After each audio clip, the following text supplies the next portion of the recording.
go ahead and make your point. Well, and you're absolutely right, and I've looked at how close the resemblance is in that time in history to where we're at now, and, you know, it really, to be honest, it scared me when you were starting to talk about these re-education camps they have everywhere. I mean, I'm getting a lot more concerned that I'm going to probably be just taken to one of those. And by the way, finally, I've got it in my stack here, a few mainstream publications have reported on the camps. I appreciate your call and great points. There are now, I would say the names, but it's somewhere, it's a confusing stack here. I'll have to dig it out later. But now they're finally reporting on it. They're like, well, is it needed to have these relocation centers? And you're going to have some troublemakers. I mean, maybe it's needed. Oh, I told you they're going to have special camps for the veterans. This is out of Raw Story. It's also in RT, and it's in the Columbus Ledger newspapers, where it first was reported. Georgia opens first jail devoted to U.S. veterans. And notice it's because we care about them, the article says. It's special just for their needs psychiatrically with the drugs and testing. When they start saying, we got a jail just for the blacks, or we got a jail just for them Jews, or we got a jail just for the white Russians, you know. That isn't white people, folks. That's folks that didn't like the commies. That's when you know. That's a camp. They're setting up camps for the veterans. You're not going to get a job, and they're going to come for you. The special veterans they test that are anti-freedom, they will become the new officers, and they're going to come for the rest of you. And here it is out of the Columbus Ledger. The problem of U.S. military veterans falling into a life of crime, after returning from Iraq and Afghanistan, has reached such levels that a law enforcer in Georgia has opened what is believed to be America's first county jail devoted to veteran inmates. John Darr, see, it's all like it's good. The sheriff of Muskogee County in Columbus, Georgia, has created the new facility in an attempt to break the cycle of recidivism. It's to help the veterans by providing them with specialist services, Prozac and stuff, to help them deal with the problems they carry with them when they decamp after 6-7 tours and they're totally fried. It's really unique. What we're bringing together is a lot of resources, and it goes into it. Georgia opens prisons for veterans. Isn't that? But it's the re-education campus. We're in a depression. I mean, these troublemakers. I mean, we need it. I mean, it's friendly. Have you been to InfoWarsShop.com lately?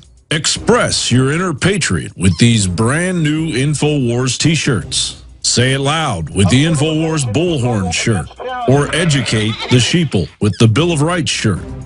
Grope the public's mind with the TSA shirt. And with this shirt, you can let the dark side know of the Rebel Alliance's power. All available at InfoWarsShop.com.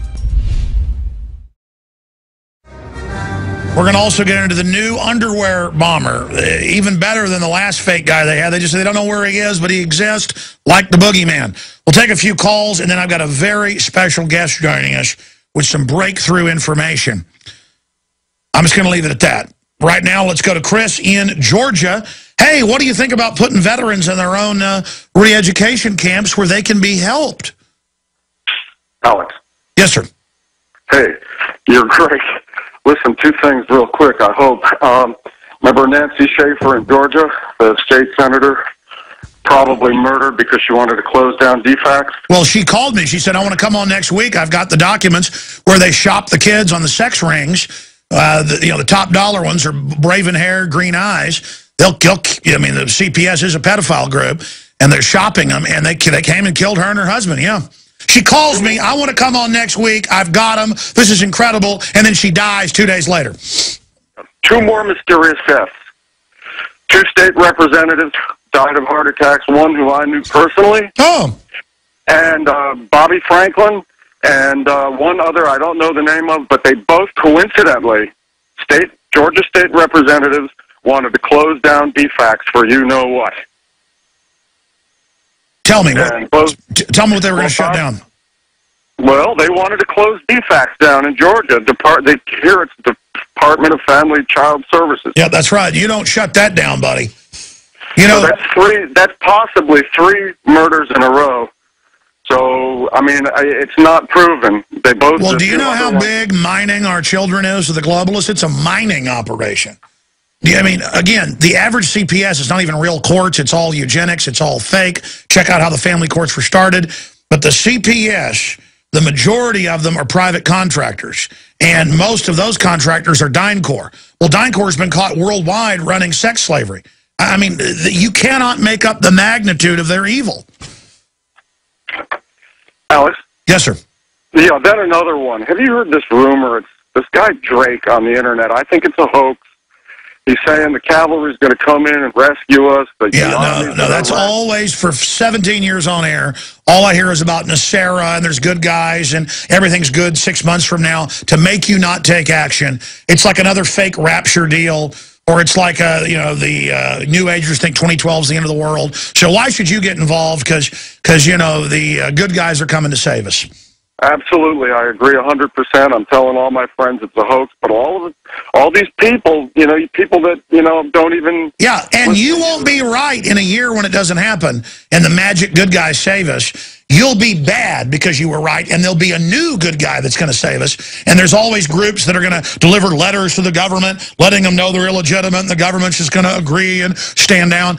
We're going to have to take back every city, county, state, the boards. We're going to have to run and infest everything like the globalists have. We're going to have to fight them for every square inch, which when we do, we win.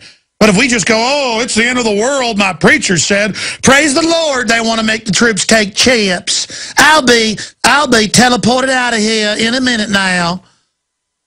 Well, even if this cadre of generals was true and they did want to arrest all the bankers, oh, great, the cavalry's going to come save us. There's still nothing we can do about it. Well, look, here's the deal.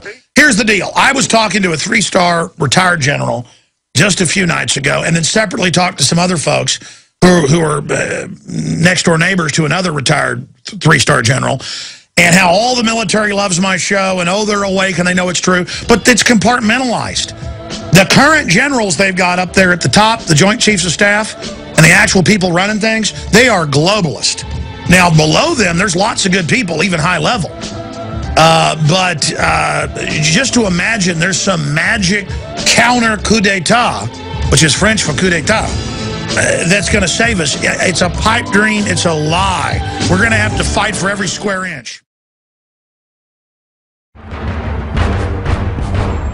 Ask yourselves, what are you doing in this time of great challenge? What are you doing to unlock minds?